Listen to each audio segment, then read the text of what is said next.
යකෝ සිංක් පාවිච්චි කරන අය ප්‍රොෆෙෂනල් DJs නෙමෙයි කියලා ගොඩක් අය කියනවා නේද?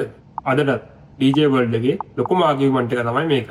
ඔයා DJ කෙනෙක් නම් මේ වීඩියෝ එක අනිවාර්යෙන් බලන්න. මැනුවල් බීට් මැච් විතරක් කරා කියලා ඔයා රියල් DJ කෙනෙක් වෙන්නේ නැහැ. මොකද DJing කියන්නේ බීට් මැච් විතරක් නෙමෙයි. song selection, timing, crowd physiology, flow, crowd engagement මේ හැමදේම අදාළ වෙන ක්‍රියේටිව් ෆීල්ඩ් එකක්. ඒ වගේම ඔයාගේ ට්‍රැක් සිලෙක්ෂන් නවුල් නම්, එනර්ජි රීඩ් කරන්න බැරි නම්, ක්‍රවුඩ් එක කන්ට්‍රෝල් කරන්න බැරි නම්, ට්‍රාන්සිෂන්ස් ක්ලීන් නැත්නම්, ඉෆෙක්ට්ස් ඕවර් යූස් කරනවා නම්, සින්ක් තිබ්බත් ඔයාගේ සෙට් එක ප්‍රොෆෙෂනල් වෙන්නේ නැහැ. තාක්ෂණයේ දියුණුවත් එක්ක DJ ෆීල්ඩ් එකත් දවසින් දවස දියුණු වෙනවා. තාක්ෂණයෙන් මිනිස්සුන්ට දේවල් ලේසි කරන්න ටූල්ස් හදලා දෙනවා. එතකොට තමයි ඒ ආයතන වලට පැවැත්මක් තියෙන්නේ. ඉතින් ඔයා තාම සින්ක් එකට බැලබැන ගෙදරට වෙලා උඩ බලන් ඉන්න DJ කෙනෙක් නම් ඔයාව පහු කරන් ගොඩක් අය ඉස්සරහට ගිහින් ඉවරයි.